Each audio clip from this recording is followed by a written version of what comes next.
नमस्कार साथियों, competition community के इस ऑनलाइन ई लर्निंग प्लेटफॉर्म पर मैं ऋषभ पांडे सभी साथियों का एक बार पुनः भरपूर स्वागत करता हूं। साथियों, जैसा आप सभी को पता है कि प्रत्येक मंडे को आप मेरे साथ SSC previous year question paper discussion की श्रृंखला में जीएस पेपर डिस्कशन के साथ जुड़ते हैं।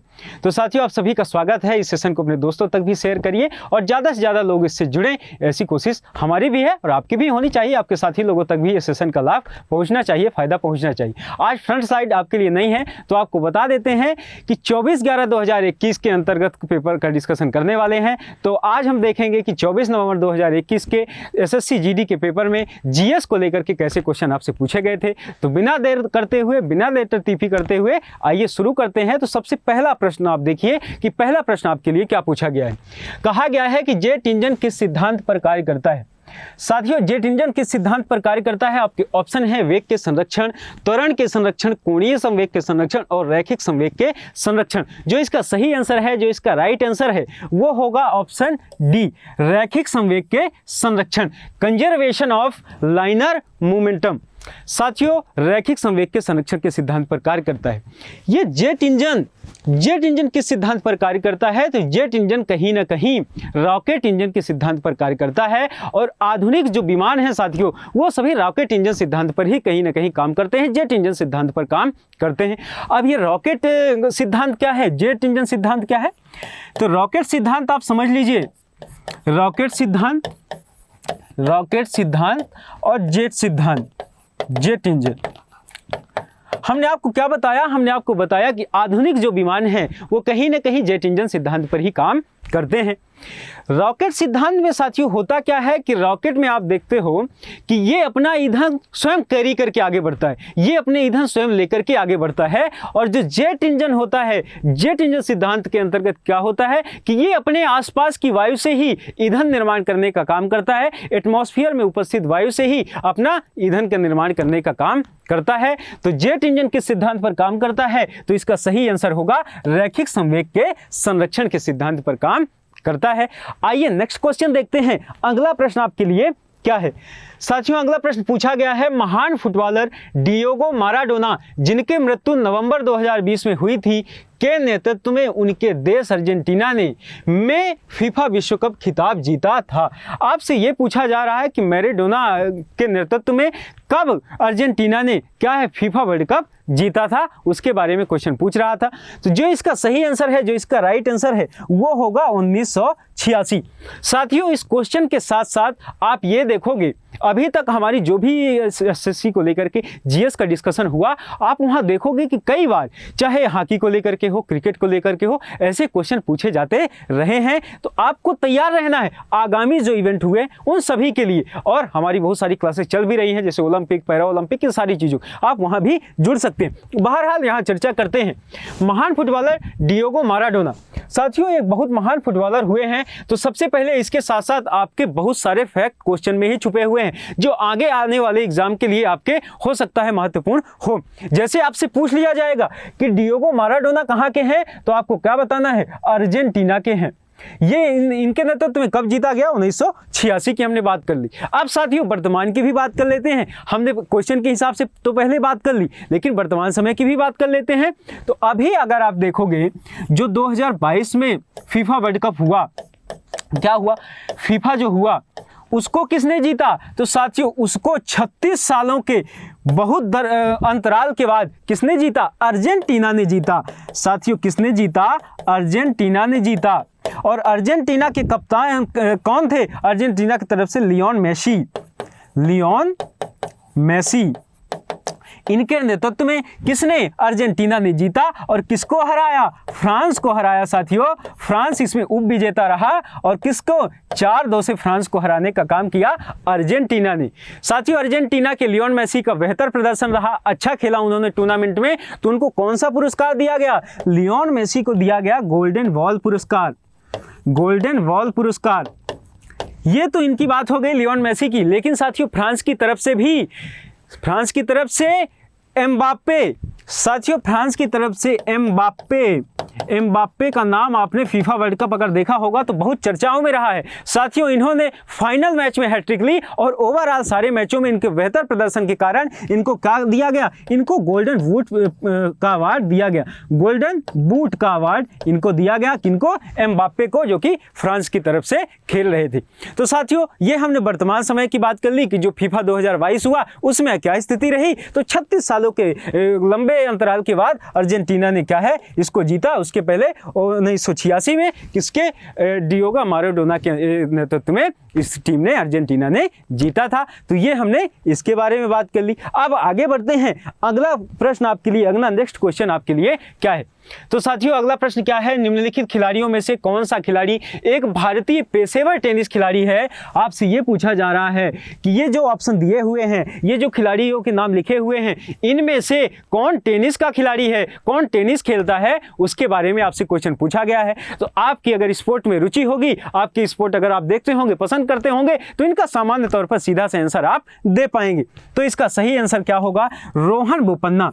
ऑप्शन के हिसाब से इनका सही आंसर क्या होगा, रोहन बोपन्ना होगा। बाकी जो ऑप्शन लिखे हुए हैं वो भी खिलाड़ियों के नाम है, उनके बारे में चर्चा कर लेते हैं। जैसे फुलेला गोपीचंद, साथियों ये बैडमिंटन के खिलाड़ी हैं, बैडमिंटन के खिलाड़ी हैं। उसके बाद देखते हैं कुलदीप यादव। साथियों, कुलदीप यादव ये क्रिकेटर हैं, क्रिकेटर हैं और ये स्पिन गेंदबाज हैं, स्पिन गेंदबाज, स्पिन गेंदबाज हैं भारतीय टीम के, भारतीय टीम के। और इनको क्या कहा जाता है, इनको चाइना मैन के नाम से साथियों जाना जाता है, चाइना मैन के नाम से जाना जाता है। किसको, कुलदीप यादव के। और इसका कारण ये है कि ये बाएं हाथ के स्पिनर हैं और बढ़िया गेंद को टर्न कराते हैं, घुमाते हैं, इसीलिए इनको कहीं ना कहीं चाइना मैन का दर्जा दिया गया है। चाइना मैन के उपनाम से भारतीय टीम में जाने जाते हैं। तो ये हमने कुलदीप यादव के बारे में चर्चा की कि स्पिनर गेंदबाज हैं। प्रकाश पादुकोण की अगर बात करोगे साथियों, तो ये भी बैडमिंटन के खिलाड़ी हैं, बैडमिंटन के खिलाड़ी हैं। तो हमने सभी ऑप्शन के अंतर्गत जो भी खिलाड़ियों के नाम लिखे हुए थे उसके बारे में भी चर्चा कर ली।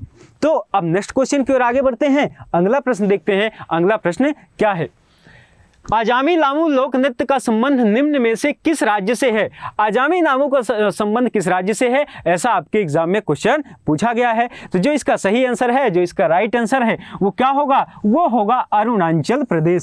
साथियों, यहाँ क्या पूछा गया है, लोक नृत्य। और इसके पहले के जो हमने प्रीवियस ईयर डिस्कशन किया था वहाँ कई बार शास्त्रीय नृत्य को लेकर के हमने चर्चा की। तो शास्त्रीय नृत्य और लोक नृत्य में फर्क होता है, उसको आपको समझना पड़ेगा, नहीं तो क्या है कई बार आप एग्जाम में गच्चा खा जाते हैं। तो इसलिए गच्चा खाने से बचना है और हमको क्या करना है, हमको ध्यान देना है। साथियों, जब हम क्वेश्चन पढ़ रहे हों उस समय हमको बहुत इत्मीनान से प्रश्न पढ़ना है, क्योंकि आधी समस्या तो हम क्वेश्चन पढ़ने के बाद ही हमारी सॉल्व हो जाती अगर हमने ध्यान से क्वेश्चन पढ़ा। नहीं तो हम क्या है, पढ़ते कुछ हैं समझते कुछ हैं, तो इसलिए कई बार चीज़ें गलत हो जाती हैं। तो इसका भी आपको ध्यान रखना है। और जब हम प्रीवियस ईयर डिस्कशन कर रहे हैं तो वो फैक्चुअल चीज़ों को तो याद कर ही रहे हैं, हम इन सारी अप्रोच को भी लेकर के कि कैसे हमारे जो पहले कभी क्वेश्चन गलत हुए हैं वो आगे गलत ना हो, इन सब चीज़ों को लेकर के भी आगे बढ़ना है। बहरहाल यहाँ अरुणाचल प्रदेश इसका सही आंसर होगा। अब आप मणिपुर की बात करेंगे तो मणिपुर में साथियों बहुत सारे लोक नृत्य होते हैं। अगर हम महत्वपूर्ण लोक नृत्यों की बात करें तो आप देखोगे कि रखाल लोक नृत्य आपको यहाँ देखने को मिलेगा और बहुत सारे लोक नृत्य हैं। असम की बात करोगे तो बिहू देखने को मिलेगा, बिहुआ मिलेगा, बिहुआ देखने को आपको मिलेगा। उसी प्रकार आप त्रिपुरा की बात करोगे तो त्रिपुरा की बात करोगे आप तो होमगिरी, होजगिरी। साथियों, इन तमाम प्रकार के लोक नृत्य होते हैं। कई किसी राज्य में बहुत सारे लोक नृत्य होते हैं। तो हमने कुछ महत्वपूर्ण लोक नृत्य के बारे में चर्चा करी कि क्या है, हो सकता है भविष्य में कभी क्वेश्चन यहाँ से पूछ लिए जाएं। नेक्स्ट क्वेश्चन की ओर आगे बढ़ते हैं। अगला प्रश्न देखते हैं कि निम्न में से किस संवैधानिक संशोधन अधिनियम के तहत संवैधानिक संशोधन विधेयक के लिए राष्ट्रपति को अपनी सहमति देना अनिवार्य कर दिया गया था। साथियों, ये किया गया है 24वें संशोधन अधिनियम 1971 के अंतर्गत। और इसके अंतर्गत क्या था, इसके अंतर्गत जो आपके मौलिक अधिकार हैं उनमें कमी करने का भी अधिकार दिया गया और उसमें यह कहा गया कि राष्ट्रपति उसमें सिग्नेचर करने के लिए बाध्य होंगे। और समय समय पर संविधान की जब हमारी क्लास हुई है तो हमने वहां डिटेल में इन सारी चीजों के बारे में चर्चा की है। तो अगर आपको किसी प्रकार का डाउट हो तो आप उन क्लासेस से भी जुड़ सकते हैं, वहां भी देख सकते हैं। हम यहाँ महत्वपूर्ण चीजों के ही बारे में बात करेंगे जो आपके एग्जाम पॉइंट ऑफ व्यू से, जो स्टैटिक जीको को लेकर के महत्वपूर्ण है, जो आपके कभी भविष्य में एग्जाम में क्वेश्चन पूछ लिए जाएंगे, वैसी अप्रोच लेकर के हम आगे बढ़ रहे हैं। बाकी ऑप्शन जैसे 42वें संविधान संशोधन अधिनियम 1976, साथियों इसको कौन नहीं जानता, 42वें संविधान संशोधन को कौन नहीं जानता। संविधान पढ़ने वाला हर व्यक्ति या कि संविधान के बारे में थोड़ा बहुत भी जानने वाला हर व्यक्ति संविधान संशोधन 42वें संविधान संशोधन 1976 के बारे में जान रहा है। साथियों इसे तो लघु संविधान कहते हैं। अब लघु संविधान क्यों कहते हैं? क्योंकि इसमें बहुत सारे संविधान संशोधन हुए। संविधान में सबसे ज्यादा संशोधन इसी के अंतर्गत आपको कहीं ना कहीं देखने को मिलेंगे। अब 42वें संविधान संशोधन की कुछ महत्वपूर्ण चीजों के बारे में बात कर लेते हैं। जैसे आप देखते होंगे समाजवादी, धर्मनिरपेक्ष,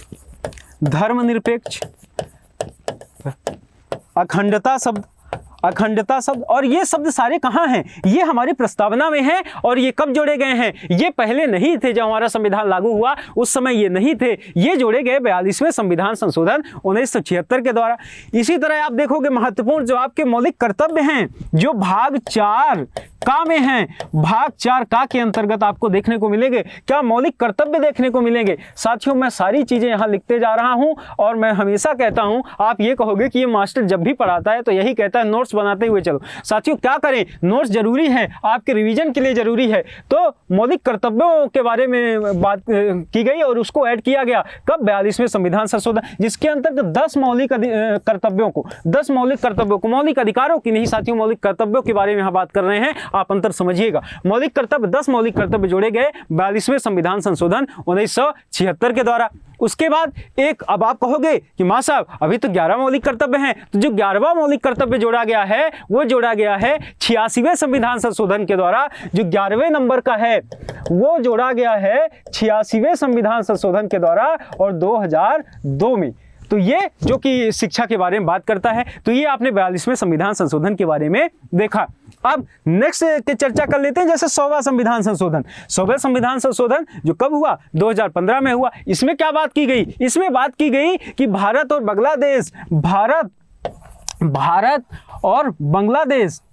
बांग्लादेश के भूमि हस्तांतरण की बात की गई है। साथियों इसमें भूमि हस्तांतरण की बात की गई है, भूमि हस्तांतरण की बात इसमें की गई है। ये आपने देखा।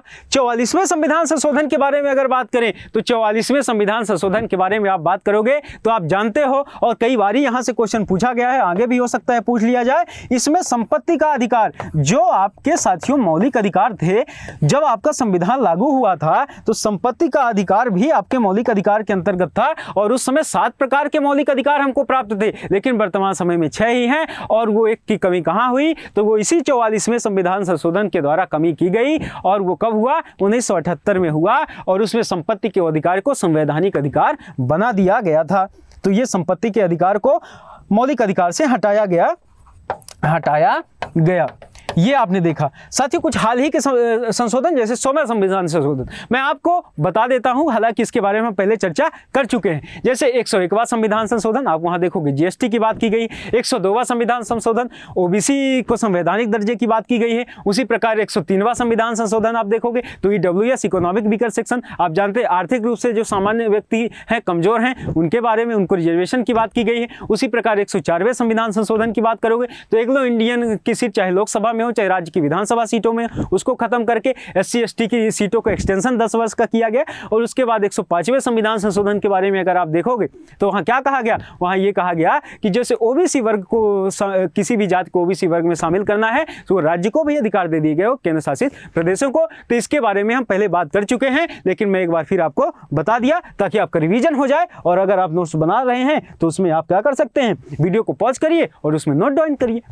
तो अब नेक्स्ट क्वेश्चन की ओर आगे बढ़ते हैं। अगला प्रश्न, भारत म्यांमार सीमा पर निम्न में से कौन सी पहाड़ी भारत के पूर्वी पहाड़ी इलाकों की मिजो हिल्स और मणिपुर हिल्स को जोड़ती है? तो ये साथियों है चिन पहाड़ी। और ये कहाँ है? ये मिजो हिल्स और मणिपुर हिल्स को क्या करती है? जोड़ने का काम करती है। नेक्स्ट क्वेश्चन की ओर आगे बढ़ते हैं। अगला प्रश्न देखते हैं। अगला प्रश्न क्या है? उद्यम एक ऐसा व्यावसायिक उद्यम होता है जिसमें मुख्यतः व्यापार के माध्यम से तथा सामान को सस्ते में खरीदकर और उसे उच्च कीमतों पर बेचकर लाभ कमाया जाता है। ये आपके इकोनॉमिक्स का क्वेश्चन है, ये आपके अर्थशास्त्र का क्वेश्चन है। और देखिए कितनी अच्छी बात है, कितनी मजे की बात है कि एसएससी जब क्वेश्चन पूछता है तो वो सारे डायमेंशन को, जीएस के सारे डायमेंशन को कवर करता है। तो इसका जो सही आंसर है, जो इसका राइट आंसर होगा वो क्या होगा? वाणिज्यिक होगा, कमर्शियल होगा। नेक्स्ट क्वेश्चन की ओर आगे बढ़ते हैं। अगला प्रश्न, निम्न में से कौन सा स्थान क्षेत्र भारतीय घुटखर का प्राकृतिक आवास है? ये भारतीय घुटखर का प्राकृतिक आवास लघु कक्ष का रण है। साथियों, ये आपका महत्वपूर्ण क्वेश्चन हो सकता है एग्जाम पॉइंट ऑफ व्यू से आगे भी। क्या कहता है नेक्स्ट क्वेश्चन, किसी देश की औसत आय की गणना कैसे की जाती है? किसी भी देश की औसत आय की गणना कैसे की जाएगी? तो देश की आप ऑप्शन देखिए, उसके बाद सही आंसर करेंगे। देश की कुल आय तथा इसकी कुल जनसंख्या का गुणनफल, देश की कुल आय से जनसंख्या को घटाकर, देश की कुल आय को इसकी कुल जनसंख्या से विभाजित करके, देश के सभी निवासियों की कुल आय। साथ ही जो इसका सही आंसर है, वो जिसका राइट आंसर है वो होगा देश की कुल आय को इसकी कुल जनसंख्या से विभाजित करके। कहने का मतलब यह है कि क्वेश्चन का सही आंसर ऑप्शन सी होगा। नेक्स्ट क्वेश्चन की ओर आगे बढ़ते हैं अगले प्रश्न की तरफ। ट्रांसजेंडर बच्चों की देखभाल और सुरक्षा के लिए भारत का पहला घर कहां स्थापित किया जाएगा? और ये कहीं ना कहीं करंट के क्वेश्चन है उस समय का। उस समय ये चर्चाओं में था जब आपका एग्जाम में क्वेश्चन पूछा गया था, और इसी को लेकर के ये क्वेश्चन पूछा गया है। और ये कहां स्थापित किया जाएगा? ये बेंगलुरु में स्थापित किए जाने की बात की गई है। अब नेक्स्ट आगे चर्चा करते हैं। 2020 में अर्जुन पुरस्कार से सम्मानित चिराग शेट्टी का संबंध निम्न में से किस खेल से है? ये पूछ रहा है कि चिराग शेट्टी का संबंध किस खेल से है, और अर्जुन पुरस्कार के बारे में बात कर रहा है कि अर्जुन पुरस्कार 2020 में इन्होंने जीता और वो किस खेल से संबंधित है? तो वो बैडमिंटन से संबंधित है साथियों। अब यहाँ अर्जुन पुरस्कार आया है तो अर्जुन पुरस्कार के बारे में चर्चा कर लेते हैं। तो अर्जुन पुरस्कार की आप शुरुआत की बात करोगे तो अर्जुन पुरस्कार की शुरुआत होती है 1961 में। अब अर्जुन पुरस्कार दिया किसे जाता है? तो अर्जुन पुरस्कार दिए जाने के कुछ 2-3 मापदंड हैं। पहले मापदंड की अगर आप बात करोगे अर्जुन पुरस्कार के अंतर्गत, तो अर्जुन पुरस्कार जिस समय दिया गया साथियों, उस समय से पिछले 3 वर्षों के दरमियान उस खिलाड़ी का अपने खेल के क्षेत्र में ये दिया जाता है, खेल के क्षेत्र में बेहतर करने वाले को, चाहे वो किसी भी खेल का हो, चाहे क्रिकेट हो, हॉकी हो, वॉलीबॉल, किसी भी क्षेत्र का हो, उसमें अगर वो पिछले 3 वर्षों से बेहतर करता हुआ आ रहा हो, बेहतर कर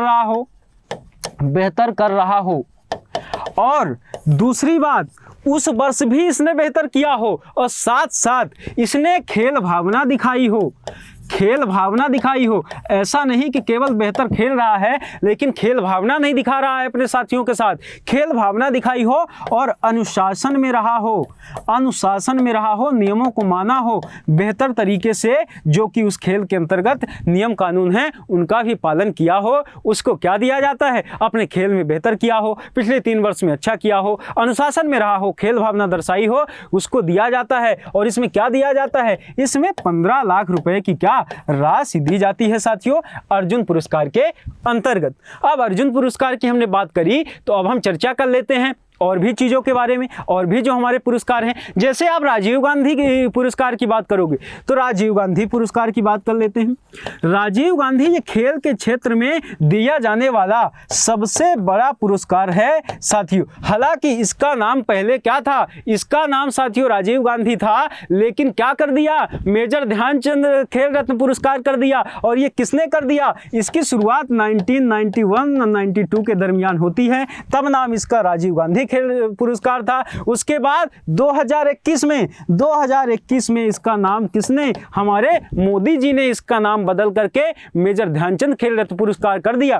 पहले इसमें पुरस्कार दिया जाता था 5 लाख रुपए, लेकिन वर्तमान समय में पुरस्कार इसमें दिया जाता है 25 लाख रुपए। तो साथियों ये बहुत सारे परिवर्तन हुए, और हालांकि इसके बारे में हम पहले विस्तार से पहले भी चर्चा कर चुके हैं। यहाँ एक और पुरस्कार बचता है। आपने कहोगे आपकी माँ साहब आपने तो खिलाड़ियों के सारे पुरस्कारों के बारे में चर्चा कर ली, लेकिन गुरुजी के बारे में, प्रशिक्षकों के बारे में बात नहीं कर रहे, उनके बारे में भी बात कर लेते हैं। तो द्रोणाचार्य पुरस्कार के बारे में चर्चा कर लेते हैं, जिसकी शुरुआत कब होती है? 1985 में। और इसमें साथियों क्या होता है? जो किसी भी खिलाड़ी को प्रशिक्षण दे रहे हैं, ट्रेनर हैं, प्रशिक्षक हैं, गुरुजी हैं, उनको दिया जाता है। और ये 2 प्रकार के दिए जाते हैं, एक तो नियमित दिया जाता है, एक तो नियमित तौर पर दिया जाता है, और एक जीवन काल के तौर पर। तो नियमित में 10 लाख रुपए की राशि और जीवन काल में 15 लाख रुपए की राशि दी जाती है। इसमें एक बात और है कि एक वर्ष में 5 से ज़्यादा व्यक्तियों को नहीं दिया जाता। 5 से ज़्यादा व्यक्तियों को साथियों नहीं दिया जाता क्या? द्रोणाचार्य पुरस्कार। तो ये हमने सभी पुरस्कारों के बारे में चर्चा कर ली, सभी पुरस्कारों के बारे में बात कर ली जो महत्वपूर्ण है स्पोर्ट्स सेक्शन के अंतर्गत हैं। अब नेक्स्ट क्वेश्चन की ओर आगे बढ़ते हैं साथियों। इसीलिए कहता हूं कि नोट्स बनाते हुए चलिए, क्योंकि कई बार बहुत सारी चीज़ें बताते समय बोर्ड में नहीं लिख पाते, उतनी जगह भी नहीं रहती और उतना संभव भी नहीं है, तो इसलिए आप नोट डाउन करते हुए आगे बढ़ें। निम्नलिखित में से किस जनजाति का संबंध नीलगिरी पर्वतों से है? अब किसका संबंध नीलगिरी पर्वतों से है? ऑप्शन में है ओंग, टोंगा, जारवा और अंगाम। इसका जो है सही आंसर टोडा होगा। टोडा जनजाति नीलगिरी पर्वतों से संबंधित है, ये इसका सही आंसर होगा। बाकी जो लिखे हुए हैं जैसे ओंग साथियों, ये आपको देखो अंडमानी जनजाति है, ये अंडमानी समूह की जनजाति है। अंडमानी समूह मतलब अंडमान निकोबार साइड ये पाई जाती। जारवा की आप बात करोगे तो ये भी अंडमान साइड ही पाई जाती है। अंडमान समूह अंडमान के निकोबार के अंतर्गत पाई जाती। उसके बाद अंगाम की बात करोगे तो ये आपको नागालैंड में देखने को मिलेगी। नागालैंड में ये आपको देखने को मिलेगी। टोडा की बात हमने कर ही ली कि नीलगिरी पर्वतों के आसपास ये पाई जाती है, उस क्षेत्र में पाई जाती है। अब नेक्स्ट क्वेश्चन की ओर आगे बढ़ते हैं। तो अगला प्रश्न देखते हैं कि अगला प्रश्न क्या है। अगला प्रश्न देखते हैं, बाल न्याय विधेयक 2014 किस बात की अनुमति देता है? बाल न्याय विधेयक कब 2014 में लागू हुआ और ये किस बात की क्या करता है? अनुमति देता है। तो साथियों ये अनुमति देता है 16 से 18 वर्ष की आयु वाले किशोरों को जघन्य अपराध के लिए वयस्कों की तरह सजा दी जानी चाहिए, ऐसा प्रावधान किया गया है, ऐसा कहा गया है। अब हम नेक्स्ट क्वेश्चन की ओर आगे बढ़ते हैं। अगला प्रश्न देखते हैं। अगला प्रश्न क्या है? तो अगला प्रश्न आपके एग्जाम में पूछा गया था कि भारत की जनगणना 2011 के अनुसार वर्ष और उससे अधिक आयु का कोई भी व्यक्ति जो किसी भाषा को समझ और पढ़ लिख सकता है साक्षर माना जाएगा। वो कौन सी उम्र निर्धारित की गई थी, वो कौन सी उम्र क्राइटेरिया निर्धारित की गई थी, उसके बारे में पूछा जा रहा है। तो जो इसका सही आंसर है, जो इसका राइट आंसर है वो होगा 7। ऑप्शन सी 7 इसका सही आंसर होगा। जनगणना के बारे में हमने कई बार भी विस्तार से चर्चा की है। साथियों जनगणना की चर्चा करते हुए एक बार फिर हम मिसलिनियस को लेकर के आगे बढ़ रहे हैं। जैसे जनसंख्या की बात करें तो 1872 में लॉर्ड मेयो ने जनगणना की शुरुआत करी। उसके बाद 1881 में लॉर्ड रिपन ने इसको कंटिन्यू करने का काम किया। जो आप देखते हो ना आज कि प्रत्येक 10 साल के अंतराल के बाद जनगणना होती है, तो वो लॉर्ड रिपन के द्वारा ही शुरू की गई थी। अभी 2011 की जनगणना के बारे में हमने पिछले ही क्लास में, उसमें भी जनगणना को लेकर के क्वेश्चन था, तो हमने समय समय पर जनगणना के बारे में विस्तार से चर्चा की है और मैं उम्मीद करता हूं कि आपको ये सारी चीजें याद होती हुई आगे बढ़ रही होंगी। साथियों आप तो इन सब चीजों से कई बार रूबरू हो रहे हो, एक ही प्रकार के क्वेश्चन कई बार आ रहे हैं, तो उससे क्या है आपका रिवीजन भी होता चला जा रहा होगा। साथियों इसका सही आंसर होगा 7 वर्ष। नेक्स्ट क्वेश्चन की ओर आगे बढ़ते हैं। अगला प्रश्न देखते हैं, किसी फूल के अंडाशय के अंदर छोटे मनके जैसी संरचना को क्या कहा जाता है? ये साइंस का क्वेश्चन है, ये सामान्य तौर पर आप देखोगे इसका विजार्ड आंसर होगा ओव्यूल, इसका आंसर होगा। अब आगे बढ़ते हैं नेक्स्ट क्वेश्चन की ओर। तो निम्न में से कौन सा नियम यह कहता है कि दो वस्तुओं के बीच लगने वाला बल उनके द्रव्यमानों के गुणनफल के समानुपाती होता है? ऐसा कौन सा नियम कहता है? तो ये कहता है गुरुत्वाकर्षण का नियम।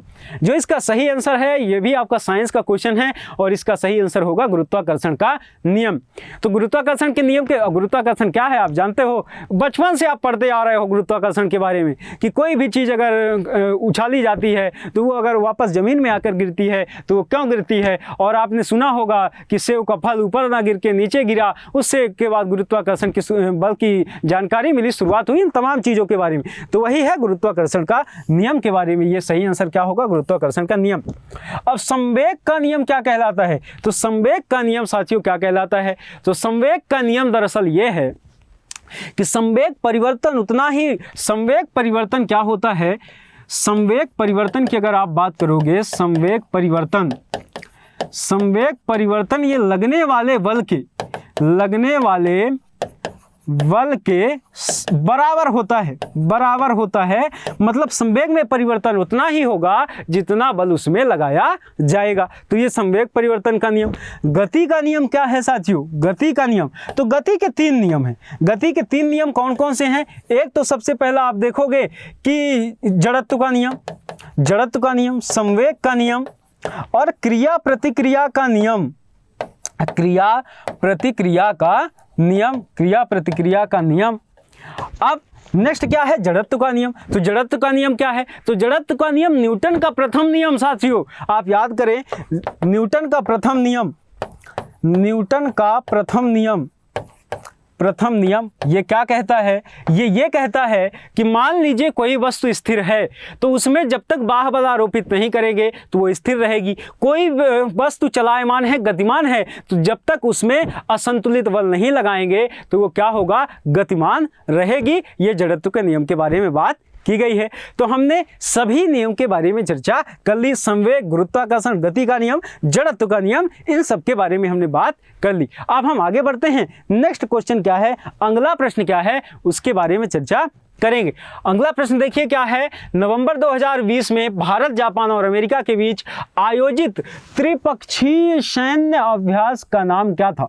जो आयोजन हुआ नवंबर 2020 में, उसके सैन्य अभ्यास के बारे में चर्चा की गई है। और ये मालाबार सैन्य अभ्यास है जिसमें भारत, जापान और अमेरिका की बात की गई है। और आप याद करो, अगर आपने सारी क्लासेस में जुड़े होंगे, आप एसएससी प्रीवियस ईयर में, जिसमें जीएस के अंतर्गत, तो हमने पहली ही क्लास में मालाबार सैन्य अभ्यास के बारे में चर्चा की थी।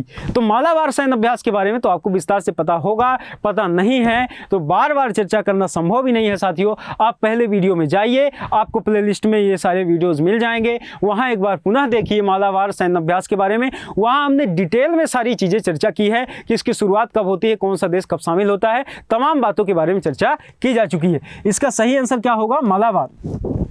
अब युद्धाभ्यास लिखा हुआ है तो युद्धाभ्यास के बारे में भी देख लेते हैं। ऑप्शन में है आपके कि युद्धाभ्यास किनके बीच हो सकता है कि इस बार आपके एग्जाम में, जो आने वाला एग्जाम है आपका, उसमें युद्धाभ्यास के बारे में पूछ लिया जाए तो इसमें भारत और अमेरिका भाग लेता है। भारत और अमेरिका प्रत्येक वर्ष होता है, ये भारत और अमेरिका इसमें भाग लेता है। मित्र शक्ति की बात करेंगे तो मित्र शक्ति में देखेंगे कि भारत और श्रीलंका, भारत vs श्रीलंका, श्रीलंका ये भी भाग लेते हैं, ये दोनों। उसी प्रकार सिम्वेक्स की बात करोगे तो भारत और सिंगापुर, भारत और सिंगापुर। तो साथियों ये हमने सारे एक्सरसाइज के बारे में चर्चा कर ली। तो अब आप अपने कॉपी में नोट डाउन करिए इसे और याद रखिए। हो सकता है कि आने वाले एग्जाम में आपके सिम्वेक्स को लेकर के पूछ लिया जाए, सिम्वेक्स 20, मालाबार तो पूछ ही लिया गया है, मित्र शक्ति, युद्धाभ्यास, इन किसी के बारे में पूछा जा सकता है। अब नेक्स्ट क्वेश्चन की ओर आगे बढ़ते हैं। तो अगला प्रश्न देखते हैं कि अगला प्रश्न क्या है। तो 8 स्वर्ण जयंती ग्राम स्वरोजगार योजना वर्ष में शुरू हुई। ये स्वर्ण जयंती ग्राम स्वरोजगार योजना कब शुरू हुई, इसके बारे में क्वेश्चन पूछ रहा है। तो ये कब शुरू हुई? ये हुई 1999 में। और ये योजना क्या है? तो ये योजना है साथियों जो गरीबी रेखा से ऊपर हैं, गरीब व्यक्ति जो उसका फायदा उठा रहे हैं, उनसे संबंधित ये योजना है। इसकी शुरुआत कब होती है? तो इसकी शुरुआत 1999 के दरमियान होती है। नेक्स्ट क्वेश्चन की ओर आगे बढ़ते हैं। अगला प्रश्न देखते हैं। अगला प्रश्न क्या है? सालार जंग संग्रहालय किस शहर में स्थित है? सालार जंग संग्रहालय किस शहर में स्थित है? तेलंगाना की राजधानी हैदराबाद में स्थित है। और ये मूसा नदी के साथियों, ये कहाँ स्थित है? ये हैदराबाद में स्थित है। और ये मूसा नदी के दक्षिणी तट पर, मूसा नदी के दक्षिणी तट पर स्थित है साथियों। क्या? सालारगंज संग्रहालय ये आपको। और इसकी स्थापना की अगर आप बात करोगे तो स्थापना इसकी होती है 1951 के दरमियान। और ये भारत के जो राष्ट्रीय संग्रहालय हैं उनमें से एक है सालारगंज संग्रहालय। बाकी आप तिरुवनंतपुरम के बारे में जानते हैं कि केरल की राजधानी तिरुवनंतपुरम है। चेन्नई के बारे में भी आप जानते हैं कि तमिलनाडु के चेन्नई। उसी प्रकार आप देखेंगे बेंगलुरु, तो बेंगलुरु आप कर्नाटक देखेंगे, कर्नाटक, ये सारी चीज़ें। चेन्नई हमने आपको क्या बताया? तमिलनाडु। तो ये साथियों तमाम ऑप्शन के बारे में हमने चर्चा की। सालारगंज संग्रहालय के बारे में भी हमने चर्चा की। अब आगे बढ़ते हैं, नेक्स्ट क्वेश्चन देखते हैं। अगला प्रश्न क्या पूछा गया है आपके एग्जाम में? पूछा गया है चाणक्य के शासनकाल में प्रधान अमात्य कौन थे? प्रधान अमात्य कौन थे? तो ये थे चंद्रगुप्त मौर्य, और मौर्य साम्राज्य के संस्थापक माने जाते हैं साथियों, संस्थापक माने जाते हैं मौर्य साम्राज्य के चंद्रगुप्त मौर्य। और चंद्रगुप्त मौर्य के बाद आता है बिंदुसार का क्रम, और बिंदुसार के बाद आता है अशोक का क्रम। इन सभी के बारे में हमने पहले भी चर्चा की हुई है। तो ये आपके इतिहास का क्वेश्चन आपको देखने को मिलता है। अब नेक्स्ट क्वेश्चन की ओर आगे बढ़ते हैं। अगला प्रश्न क्या है? 1864 और 1939 के बीच ब्रिटिश भारत की ग्रीष्मकालीन राजधानी रही थी। 1864 से 1939 के बीच ब्रिटिश काल की राजधानी क्या रही थी, उसके बारे में क्वेश्चन आपसे पूछा जा रहा है। तो इसका सही आंसर क्या होगा? इसका सही आंसर होगा शिमला। शिमला इसका सही आंसर होगा। अब बाकी ऑप्शन जो हैं उसके बारे में भी तो मां सब चर्चा कर लो, तो उसके बारे में भी चर्चा कर लेंगे। आप इतना परेशान क्यों हो रहे हो, जल्दबाजी में क्यों हो? तो माउंट आबू राजस्थान में आपको देखने को मिलेगा, राजस्थान में आपको देखने को मिल जाए। गंगटोक सिक्किम, सिक्किम आप गंगटोक और सिक्किम के बारे में जानते ही हैं। कलिम्पोंग, कलिम्पोंग की अगर आप बात करोगे तो ये पश्चिम बंगाल साथियों, पश्चिम बंगाल राज्य में है, और ये पश्चिम बंगाल के उत्तरी बंगाल के हिस्से के अंतर्गत, उत्तरी बंगाल के अंतर्गत ये आपको देखने को मिलेगा। ये एक ऐसी जगह है जहां बहुत सारे बौद्ध मठ हैं, और साथ ही साथ ये एक प्राकृतिक सौंदर्य से भरपूर है। और इसका अर्थ क्या होता है?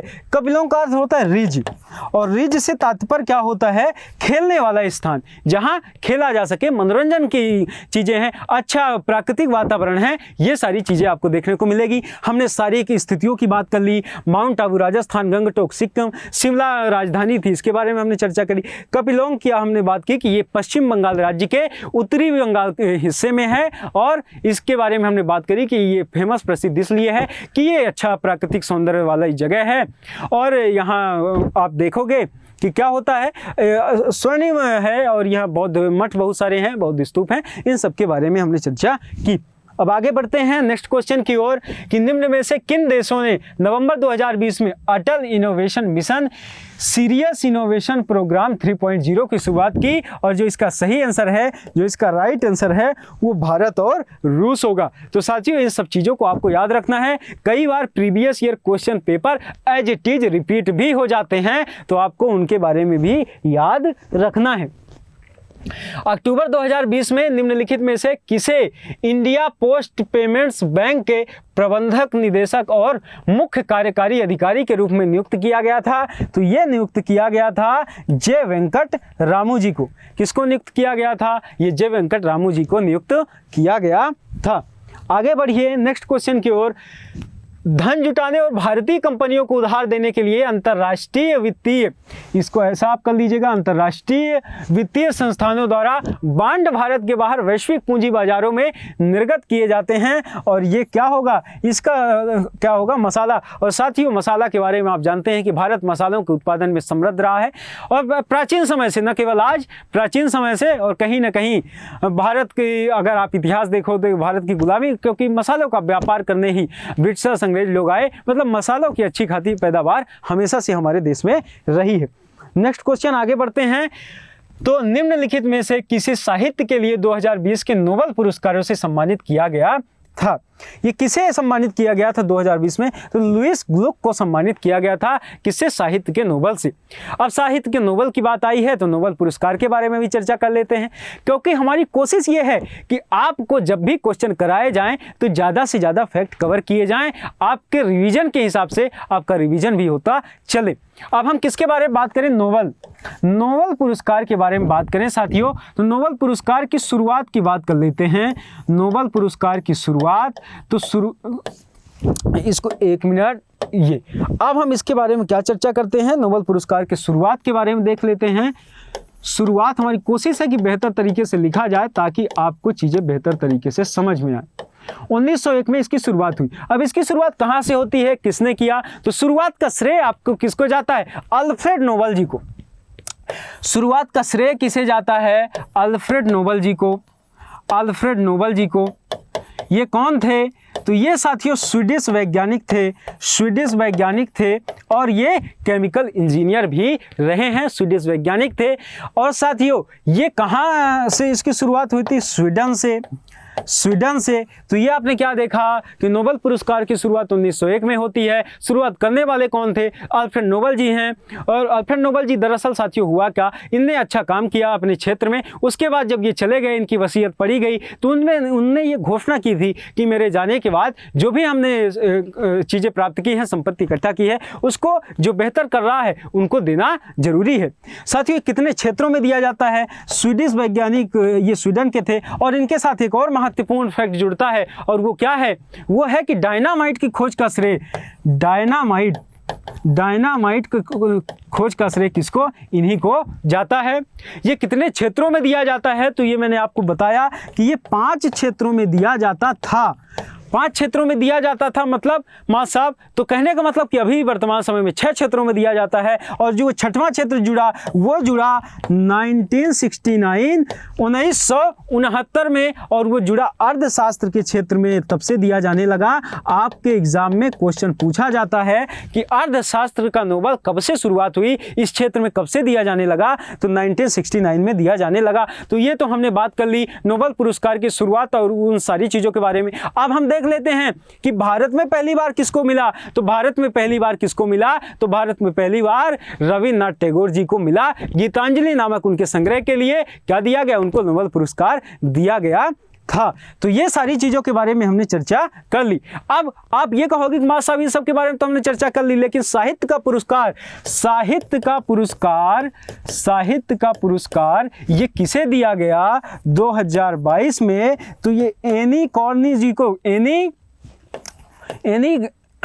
जी को दिया गया। एनी जॉन जी को क्या किया गया? दिया गया। एनी जी को ये दिया गया है। कब? साहित्य का नोबेल। और ये किनको? इनके अपने सृजनात्मक साहित्य के अंतर्गत इनकी कृतियों के लिए दिया गया है। तो साथियों ये तमाम महत्वपूर्ण फैक्ट हमने चर्चा करे। और आज आपने देखा कि जीएस क्वेश्चन आपके जो 24/11/2021 में, आपके नवंबर 2021 में 24 को जो क्वेश्चन पूछे गए थे जीएस के, वो कुछ इस प्रकार से थे। हमारी कोशिश थी कि हम आपको क्वेश्चन आंसर के साथ साथ बहुत सारे और भी फैक्ट बताने की कोशिश की जाए, ताकि आपका रिवीजन भी होता चले। तो साथियों इसी तरह आप जुड़े रहिए इस सेशन के साथ, और इस सेशन को ज़्यादा से ज़्यादा शेयर करिए। और हमारे जो भी प्लेटफॉर्म हैं सोशल मीडिया, साथियों आप यूट्यूब में लाइक कमेंट करिए। साथियों आप कमेंट करिए। जब होता क्या है, जब आपको चीज़ें बेहतर तरीके से समझ में आती हैं, आपसे जब क्वेश्चन पूछे जाते हैं उसका आंसर करिए। आपके लिए एक क्वेश्चन है साथियों, आप ये बताएंगे कि नोबेल पुरस्कार की शुरुआत होने के बाद किसको सबसे पहला नोबेल पुरस्कार दिया गया था? ये आपको कमेंट बॉक्स में बताना है। ये आपके लिए क्वेश्चन है। तो आप क्वेश्चन करिए, जो चीज़ें आपको पता है उसका क्वेश्चन कमेंट बॉक्स में बताइए। नहीं पता है सर्च करिए, हमसे पूछिए। क्वेश्चन भी आप पूछ सकते हो कमेंट बॉक्स में, और हमारी कोशिश रहेगी कि हम आपको उसका आंसर देने की कोशिश करें। तो इसी तरह जुड़े रहिए SSC previous year question paper discussion के साथ। हमारी और बहुत सारी क्लासेस चल रही हैं, जैसे मैथ का आपको डिस्कशन मिथुन सर के साथ मिलता है, रीजनिंग का हमारे धीरज सर के साथ। तो उन सारे सब्जेक्ट को भी आप लेकर के आगे बढ़िए, तभी तो आपको एग्जाम निकलेगा। केवल जीएस पढ़ने से थोड़ी काम चलेगा, आपको मैथ भी पढ़नी पड़ेगी, रीजनिंग भी पढ़नी पड़ेगी, बाकी सब्जेक्ट जो आपके सिलेबस में है उन सबको भी कवर करना पड़ेगा। तो आज के लिए इतना ही। आज की क्लास को यहीं विराम देते हैं, फिर मिलते हैं नेक्स्ट मंडे को नेक्स्ट क्वेश्चन पेपर डिस्कशन के साथ। आप सभी का धन्यवाद। Thank you.